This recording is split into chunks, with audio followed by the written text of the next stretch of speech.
우리가 지금 히브리서 계속 보고 있잖아요. 근데 이 히브리서의 문학적인 장르가 있어요. 장르 들어보셨어요? 히브리서의 문학적인 장르는 뭐냐면은 일단 편지가 아니에요.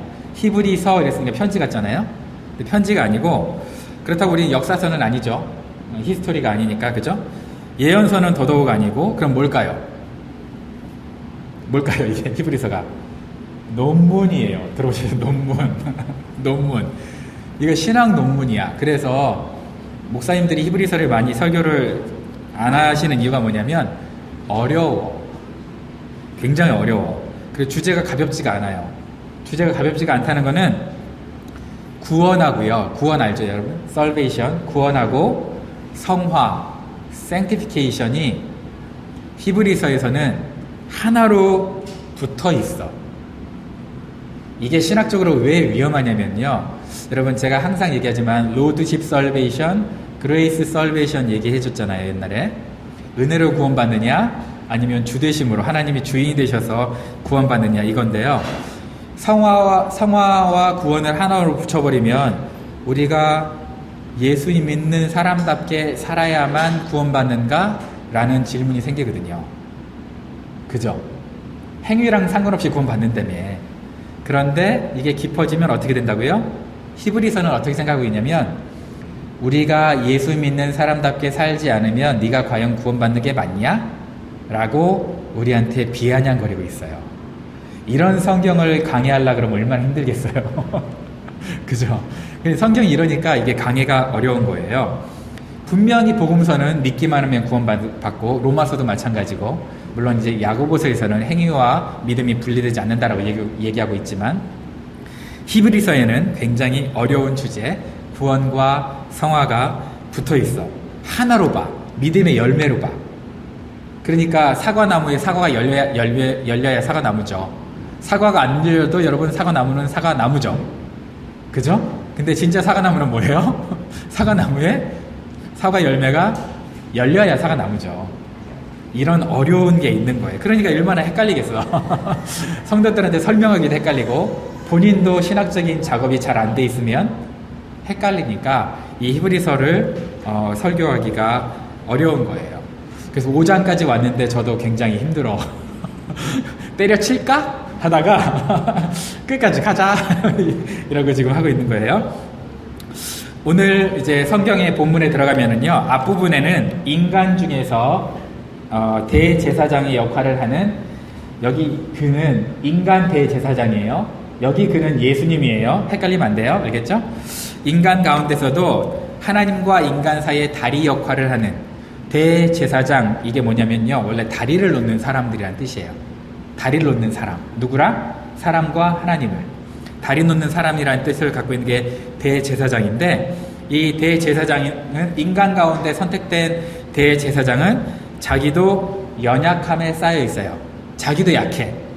사람들도 약하고 자기도 약해. 그러면서 이 모든 사람을 대표해서 누구한테 끌고 가야 돼요? 거룩하신 하나님께, 완전하신 하나님께 끌고 가야 되죠. 그러니까 이 역할을 하는 사람이 자기도 연약하죠. 그리고 연약한 사람들을 다 보고 있으니까 사람들이 죄를 짓거나 실수를 하면 나도 죄인이고 나도 실수를 하니까 이게 이해가 가는 사람이 있어요. 그죠? 아, 다 죄 짓는데 뭐 나도 짓지 뭐, 이렇게 이해가 가는 사람이 있어요. 그런데 자기는 죄를 안 지으려고 노력하면서 이해가는 사람이 있고, 우리 다 같이 죄인이지 뭐 이러면서 자기도 죄를 짓는 사람이 있겠죠. 이런 사람이 있어요. 근데 가장 최악의 사람이 있어요. 자기도 죄를 지으면서도 죄 짓는 사람을 손가락질하면서 자기는 죄 안 짓는 척 하는 사람. 그죠? 이런 사람들을 우리는 뭐라 그러냐면 위선자라 그래요. 대제사장이 아니고 위선자라 그래요. 그죠? 우리가 다른 사람이 죄를 지을 때 지나치게 화를 내면 자기 자신을 돌아볼 필요가 있어요. 내가 왜 화를 낼까? 저 사람도 죄인이지만 나도 그런 죄를 짓는데 저 사람을 손가락질함으로써 나의 그 죄성을 가리거나 좀 희석시키려고 하는 건 아닌가. 이런 여러분이 회개하는 마음이 들어야 돼요. 그리고 우리는 어떻게 살아야 돼요? 저분들을 이해하면서도 나는 그 죄를 안 지어야죠. 그죠? 저분들이 이해하면서 나는 그 죄를 안 지어야 그게 믿을 만한 사람인 거죠. 그렇게 살라고 지금 히브리서가 얘기하고 있는 거예요. 그렇게 사는 이제 사람을 오늘은 대표적인 사람으로 인간 대제사장이라고 얘기하고 있는데, 인간 대제사장이 하는 역할이 뭐였냐면요, 대제사장은 제사를 지내겠죠. 레위에게 보면 제사 제도가 되게 많거든요. 그 중에 어떤 제사 드리는 방법이 있고요, 제물이 있고요, 이유가 있고, 이렇게 해서 다 나눠져요. 근데 오늘 한 가지 얘기하고 있어요. 속죄제. 속죄제는 뭐냐면요, 백성들이나 자기가 죄를 짓는지 몰랐어. 이게 죄인지도 몰랐어. 여러분 살다 보면 죄인지 모르는 거 있잖아요. 그죠? 여러분 남편이 왜 여러분의 마음에 그렇게 안 드는 줄 알아요?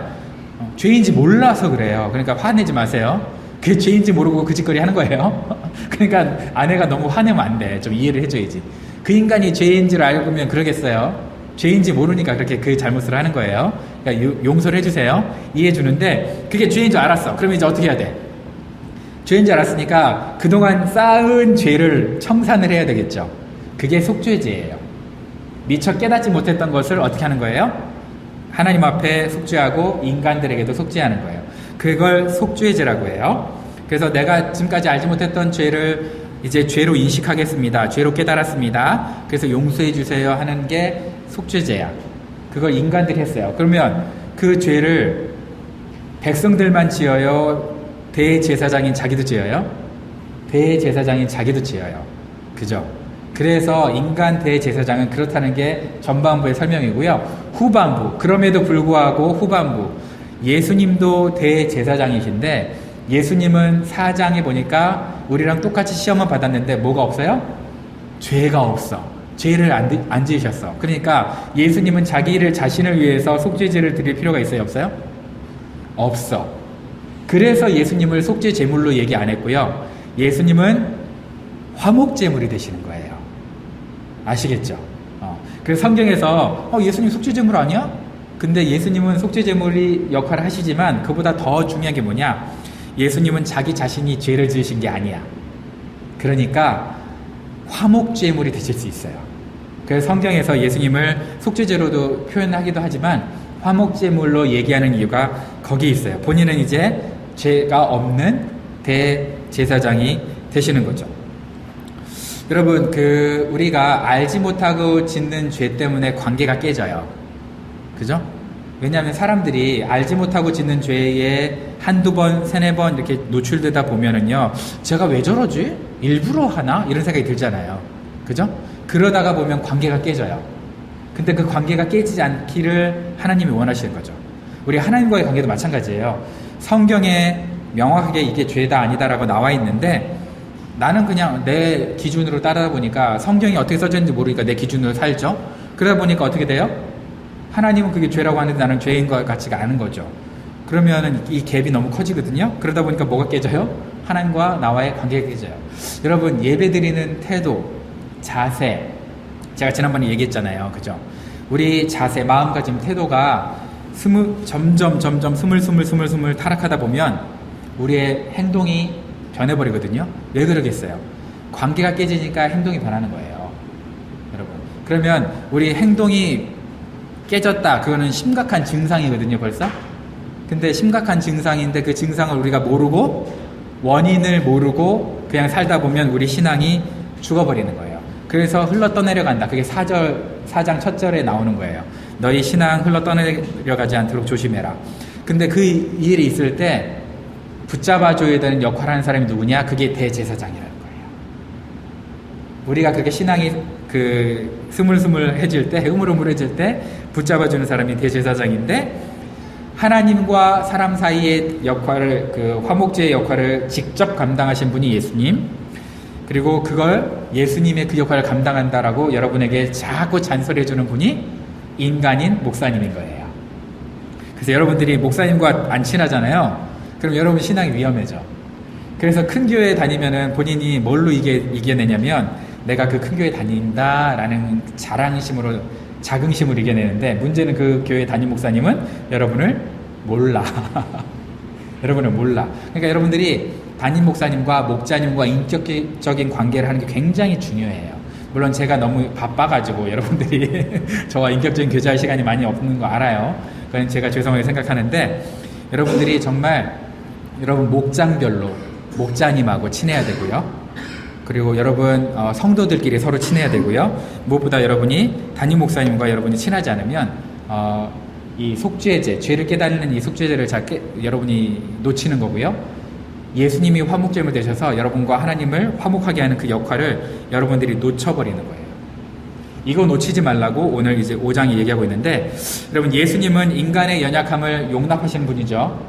그죠? 여러분이 목자님들도 마찬가지고 우리가 이제 살다 보면요, 우리 인생이 너무 성경에 많이 떨어져 있어요. 성경에서 많이 떨어져 있으니까 우리 당장 성경에서 떨어진 삶을 사는 사람 보면 어떻게 반응이 나와요? 손가락질하게 돼 있어요. 저도 그래요, 여러분. 저도 성경을 너무 알다 보니까 성경에서 떨어진 삶을 보면 손가락질하게 돼 있죠. 그죠? 근데 여러분 그러면 안 되는 거예요. 손가락질이 먼저 가면 안 돼. 뭐가 먼저 가야 돼? 아픔이 먼저 가야 돼. 여러분 손가락질, 백날 손가락질 한다고 그 사람이 회개하고 돌아오는 거 봤어요? 못 봤어요? 못 봤죠? 그죠? 여러분 그 신랑 겁나 잘못 많이 하죠? 손가락질 해봐. 바뀌나? 죽었다 깨나도 손가락질을 안 바뀌어. 희생으로 바뀌어요, 사람은요. 오죽하면 예수님이 우리한테 손가락질 안 하고 자기가 십자가에 달려버리셨을까? 오죽 안 바뀌면 인간이. 그죠? 진짜 안 바뀌거든요, 우리. 그래서 그랬어요. 그러면 저와 여러분이 어떤 사람이 안타까운 일을 하는 걸 봤을 때, 자, 손가락질 해야 돼요? 아파해야 돼요? 아파해야 돼요. 알겠죠? 손가락질 하는 거는 그 사람 안 바뀌어. 나는 속이 시원할 수 있어. 내가 손가락질 했으니까. 아유, 나는 속이 시원한데 그 사람은 안 바뀌는데. 그죠? 그 사람은 안 바뀌어. 그래서 저와 여러분은, 자, 반드시 나는 성경대로 살아야 돼요. 아까 제가 얘기했어요. 나는 성경대로 살아야 돼요. 나는 모델이 돼야 돼요. 나는 죄를 지으면 안 돼요. 내가 희석되면 안 돼요, 세상과 함께. 근데 세상이 그렇게 사는 거에 대해서는 어떻게 해야 돼요? 사랑해야 돼요. 아파해야 돼요. 나는 그렇게 살면 안 되고, 나도 그렇게 사는 건 뭐라 그래? 타락. 그죠? 나도 똑같이 사는 건 타락이지. 뭐 하는 짓이야, 그게. 그죠? 나는 그렇게 살면 안 되지만, 그렇게 사는 사람들을 옳은 길로 올 수 있도록 나는 내가 내 자리를 지키고 살아가야 돼요. 그걸 뭐라 그래요? 내 십자가를 지고 걷는 거라고 얘기하는 거예요. 우리가 가로수가 돼야 되고요. 빛을 발하는. 우리가 이정표가 돼야 되고요. 우리가 표준이 돼야 되는 거예요. 그래서 나는 억울하고 나도 저렇게 살까? 라는 그런 유혹이 올 수 있지만, 그래도 그렇게 살면 안 되는 거예요. 나는 내 자리를 지키면서 살아야 되는 거예요. 2절에 보면 이제 재미난 표현이 하나 있어요. 여기 무식하고 미혹된 자. 여러분, 미혹된 자하고 무식하다는 걸 같은 표현으로 썼어요. 무식하고 미혹된 자. 여러분, 우리가 잘 모르면 미혹돼요. 여러분이 잘 모르면 속는 거예요. 그쵸? 신앙도 마찬가지예요. 잘 모르면 속아요. 쉽게 속아요. 생각이 얄팍하면 세상에 흘러다니는 정보에 속는 거야. 그러니까 여러분들이 이제 공부 좀 해야 돼. 유튜브 보고서 세뇌되지 말고 이제 여러분 책도 좀 읽고 깊은 사고를 해야 돼요. 다행인 점은 저렇게 미혹됐는데도 우리는 미혹되면 답답하고 정죄하지만 예수님은 정죄하지는 않아요. 이해하고 용납하세요. 그런데 미혹에서 못 빠져나오면 예수님이 그 결과는 그 사람에게 지라고 얘기하고 있어요. 그게 우리 문제예요. 여러분, 미혹에 빠졌다. 여러분, 그대로 있으면 안 돼요. 이단에 빠진 사람은 미혹에 빠졌다 하잖아요. 그죠? 여러분, 미혹에 빠지면 안 돼. 그리고 자기네들끼리 기준 없이 살면서 서로 막 살인죄 진 사람이 간음죄 진 사람한테는 왜 그게 뭐 무슨 큰 죄냐? 그 다음에 은행 턴 사람한테 그게 뭔 죄냐? 괜찮아. 그 정도 할 수 있지. 이렇게 지네들끼리 위로하며 산다고 해서 그게 죄가 없어지나요? 안 없어지죠. 기준이 없는 삶, 공동체 안에 살면 안 돼요. 명확한 기준을 갖고 있는 신앙 공동체 안에 살아야 돼요. 그래야 내가 바보가 안 되는 거예요. 미혹이 안 돼요. 미혹되면 큰일 나는 거예요. 여러분 주변에 미혹된 사람 있죠? 그런 사람도 어떻게 해야 돼요? 우리가 잡아줘야 돼요. 사랑해줘야 돼요. 끄집어내줘야 돼요. 그런데 여러분, 그 사람들 끄집어낼 때 조심해야 돼요. 그 사람들은 나오고 싶은 열망이 있을까요? 없을까요? 없어요. 여러분 딱 요즘 신앙생활 제대로 하려는 사람 주변에 많아요? 별로 없죠? 그러니까 여러분들도 지금 고민하는 거잖아. 나도 때려칠까? 그죠? 여러분 왜 고민해? 내 주변에 신앙생활을 열심히 하는 사람이 많지 않으니까. 근데 그런 사람들 내가 잡아주려고 팔을 딱 잡아 당기면은요, 이 사람이, 여러분 두 사람이 팔을 잡아 당길 때 이 사람도 힘을 줘야 돼요. 이 사람이 힘을 줘야 되고 이 사람도 힘이 있어야죠. 능력이 있어야 나를 끌어주는 거고요. 나도 힘이 있어야 내가 잡고 나가는데 내가 힘이 없어. 힘을 주기 싫어. 근데 이 사람 나를 강하게 잡아 끌어. 그럼 어떻게 돼요? 팔이 빠져요. 이래서 문제가 되는 거예요. 나는 그 사람 끄집어주려고 당겼는데 이 사람 팔이 빠졌다고 아파가지고 내가 괜히 목사님 만났어. 이씨. 아유, 다시는 만나나 봐라. 이런다고요. 그죠? 내가 괜히 우리 목자님 만났어. 내가 만나나 봐라. 이런다고요. 왜 그래요? 나는 정말 진심으로 얘기했는데 당기려고 그 사람은 나오고 싶은 열망이 없거든요. 그러니 어떻게 됐어? 우리가 사랑의 말로 전해준 거에 팔이 빠져버렸네? 팔이 빠져버렸으니까 이제 그 사람은 돌아다니면서 뭐라 그래? 목자님이 나 때렸다 말로, 목사님이 나 정죄했다 말로, 이렇게 나오는 거예요. 그래서 밀당이 중요해. 신앙의 밀당이. 신앙도 그 사람을 배려하는 밀당이 굉장히 중요해요. 그 사람의 의지를 먼저 살려줘야 돼요. 그래서 의지를 살려주려면 뭐가 가장 중요하냐?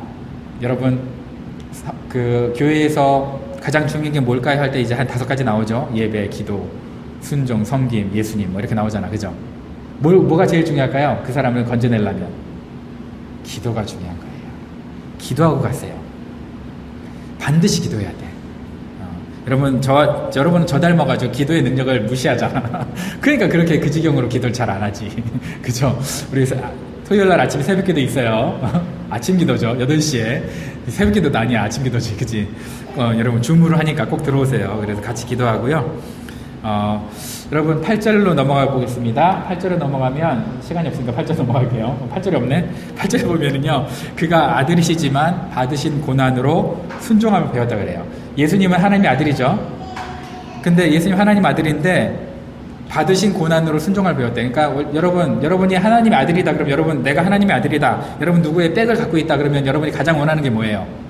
내가 누구의 백을 갖는다. 그러면은 내가 누구의 힘을 갖는다. 뒷배가 있다. 뭐 이렇게 생각하면은 여러분이 가장 먼저 그 생각하는 거는 그걸 누리려고 하는 거예요. 그 권력을 누리려고 하잖아. 그죠? 그거 좀 그 고난을 없애버리고 좀 지름길로 가고 싶고 그 덕에 그게 저와 여러분들이 노리는 거잖아요. 하나님 내 아버지, 예수님이 나의 주인 이러면 여러분이 고난 안 당하고 이런 걸 원하는데 예수님 뭐라고 했다고요? 하나님의 아들이신데 뭐 했다고요? 고난을 받아서 순종함을 배웠대요. 대박이다. 여러분 순종이 쉬워요? 순종 어렵죠? 근데 그럼에도 불구하고 대부분 사람들이 순종하려고 해요. 왜 할까요? 왜 순종하려고 해요? 나는 순종하고 싶어요. 손 들어보세요. 일단 없네. 큰일 났네. 오케이. 순종할지어다. 아멘. 순종하고 싶어요 라고 손 드는 이유. 자, 그러면 우리 경우 목자님 왜 순종하고 싶어요? 몰라요. 몰라요. 왜 하나님 마음을 기쁘게 해드리기 위해서 요 딱으로 얘기하면 나한테 혼날까봐 그냥 몰라요. 그게 진심이지. 우리 다 그렇게 되기를 원하지. 근데 우리 속마음을 한번 생각해 볼게요. 내가 대부분 사람들이 순종하는 이유, 하나님의 뜻을 구하는 이유, 제가 몇 번 설교했는데 결과가 좋을 거라고 생각하니까. 그렇잖아요. 그죠? 그런데 예수님은요, 순종한 결과가 어땠어요? 십자가네. 그죠? 눈물로 간구했다 그래요. 그리고 소원을 올렸어요. 통곡과 눈물로 간구와 소원을 올렸어. 그래서 예수님의 기도가, 이거 겟세마네 기도를 상기하는 거겠죠? 하나님 할 수 있거든 이 잔을 내게서 옮기주옵소서, 이렇게 겟세마네 기도를 얘기하는 걸 텐데, 여러분 그렇게 기도한 결과 소원을 올렸는데요, 기도 응답이 됐어요? 여러분 생각할 때는? 보세요. 7절은 됐다 그래. 그의 경건하심으로 말미암아 들으심을 얻었느니라. 표현이 좀 이상하죠? 그의 경건하심으로 말미암아 기도 응답을 받았느니라가 아니고 들으심을 얻었느니라 그랬죠. 예수님은 자기가 기도한 대로 응답을 받았다고 본인은 생각할 것 같아요.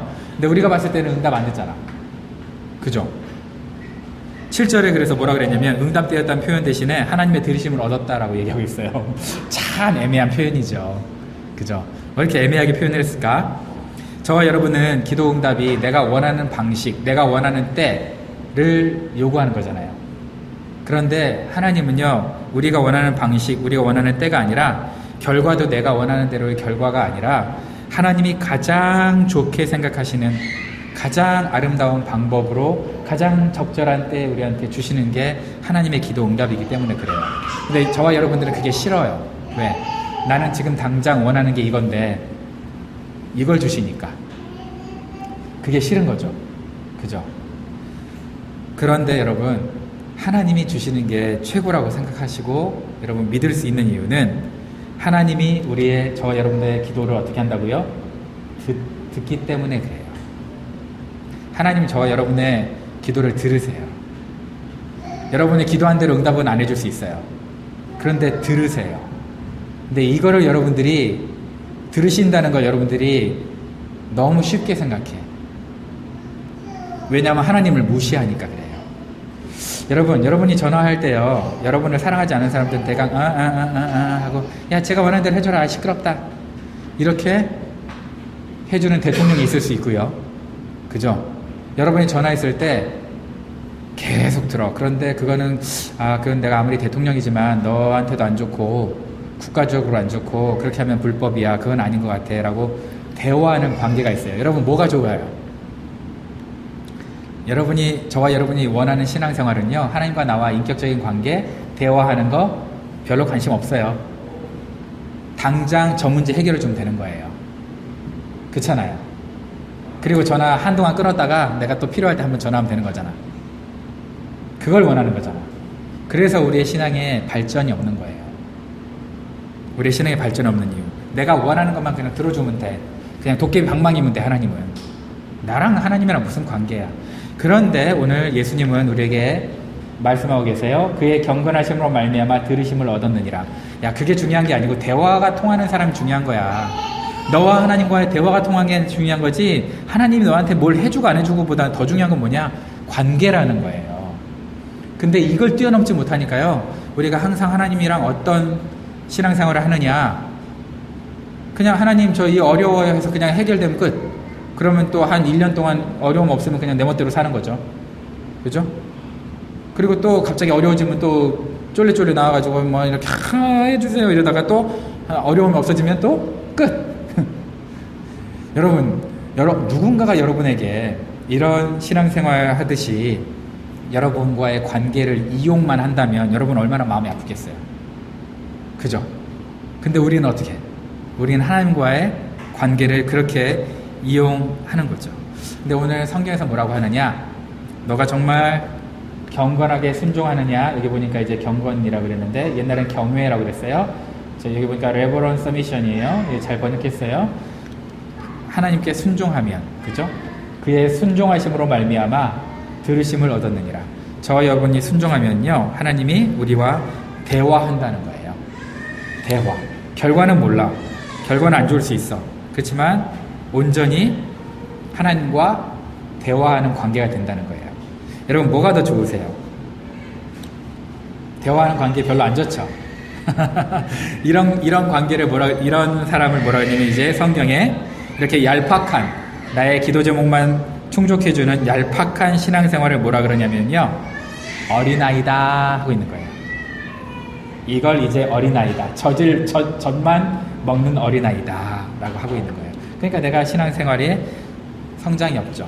여러분, 왜 11조예요? 왜 헌금해요? 페이백 해줄 걸 기대하니까. 그죠? 얘가 성장이 없는 거예요. 여러분, 저와 여러분들이 같이 신앙생활 하면서 내가 여러분에게 밥을 사주고 같이 기도해주고 이러는 게, 여러분들이 저한테 내 생일 때마다 아니면 내가 필요할 때마다 선물 줄 거를 기대하기 때문에 내가 여러분을 만난다. 이러면 여러분들 얼마나 나에게 속물이라고 생각했어요. 그죠? 얼마나 속물이라고 생각했어.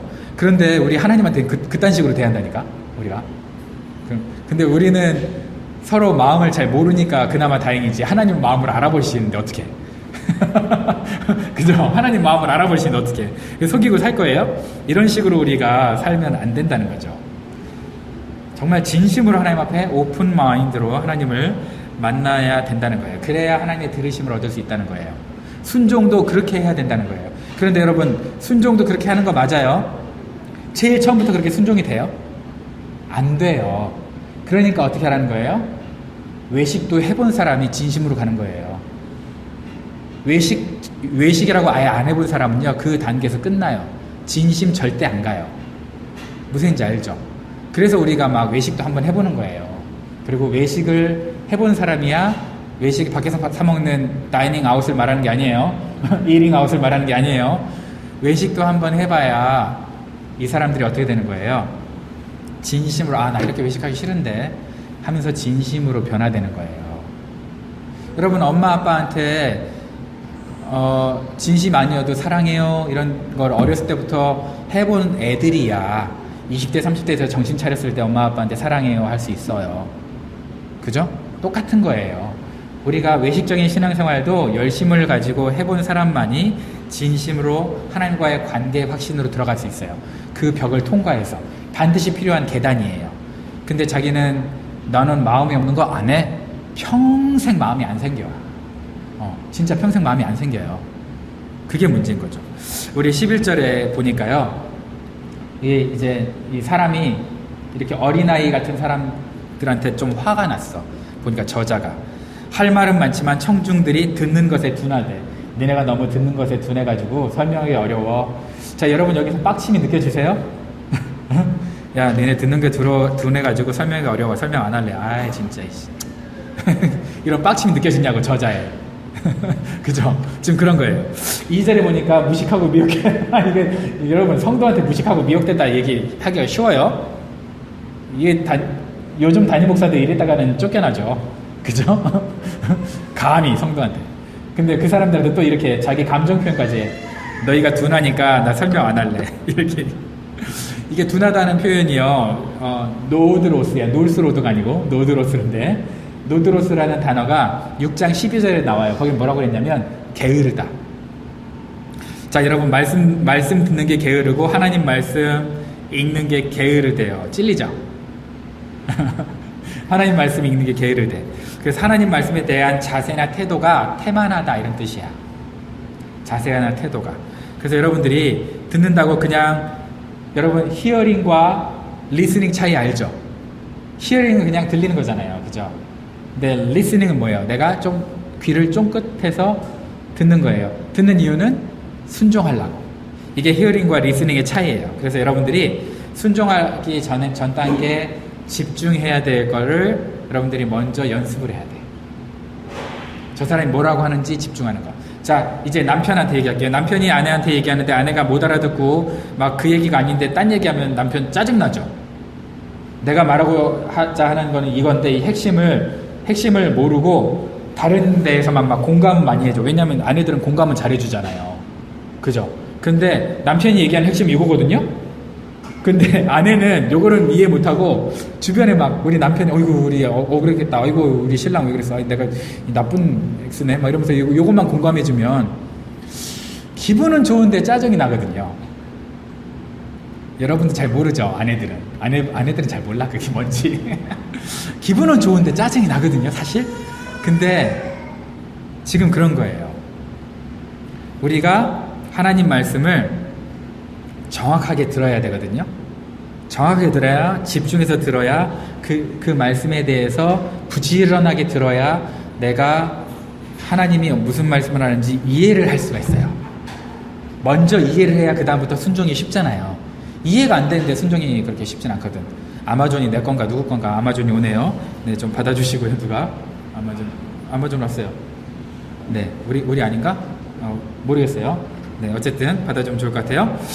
자, 그래서 저와 여러분들은 하나님 말씀에 먼저 집중을 해야 돼. 네, 집중을 하시고, 그리고 무슨 뜻인지 이해를 해야 돼.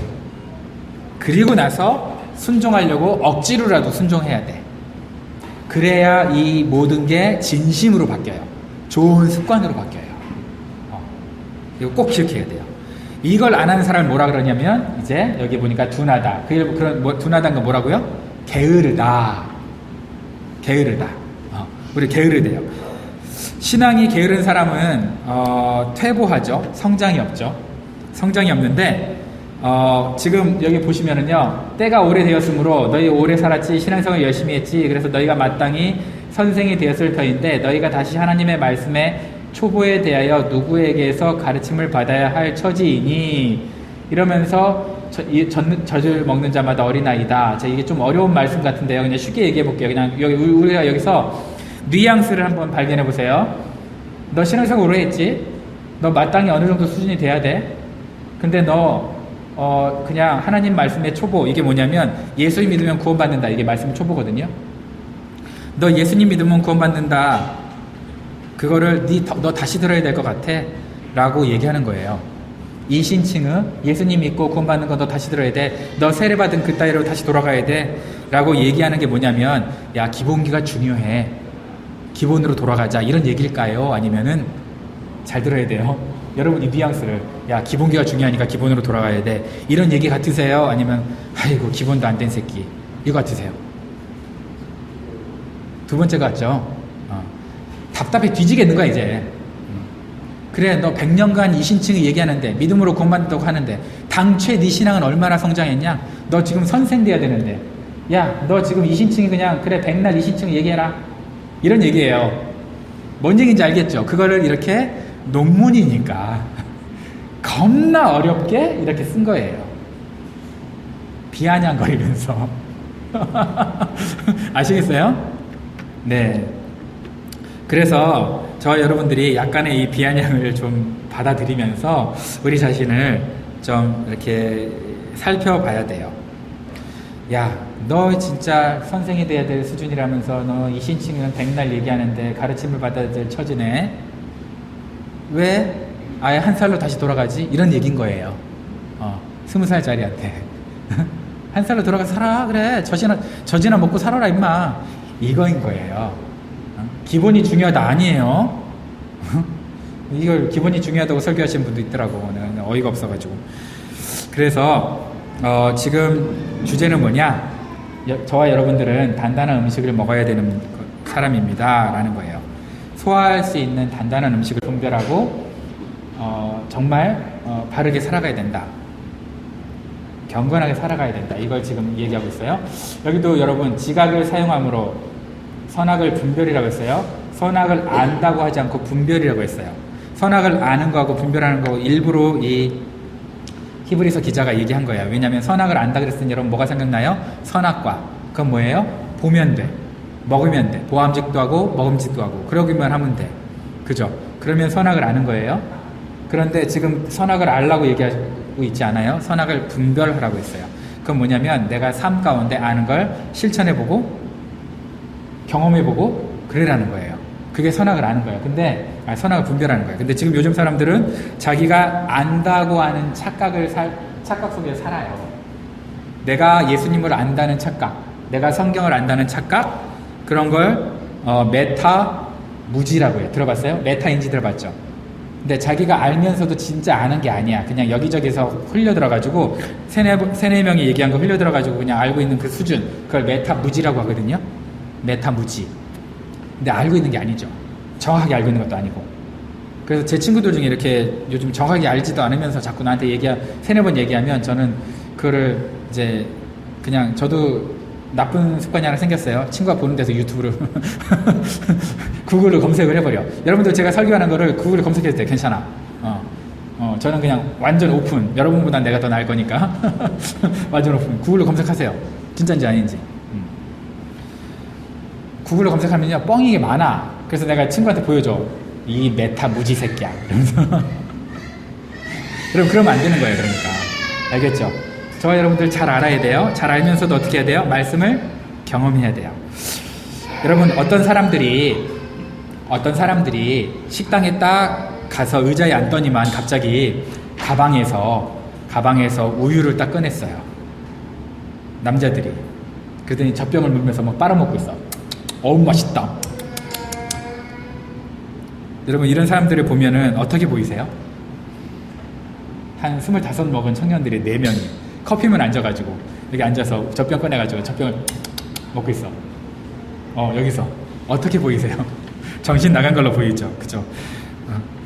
음식 주문 안 하고, 여기 뭐 디저트 엄청 맛있는 거 많은데 이런 거 주문 안 하고, 맛있고 단단하고 씹어 먹을 수 있는 피자, 이런 것들, 성인이 먹을 수 있는 것들 다 주문 안 하고, 우유만 여기서 쪽쪽 빨고 있어. 그러면서 옆에 있는 사람들한테, 야, 우유 맛있어! 라고 우유만 먹으라고 여기 다른 먹는 사람들한테, 커피 마시는 사람들한테 그런 막 권해. 그러면 어떻게 생각하세요?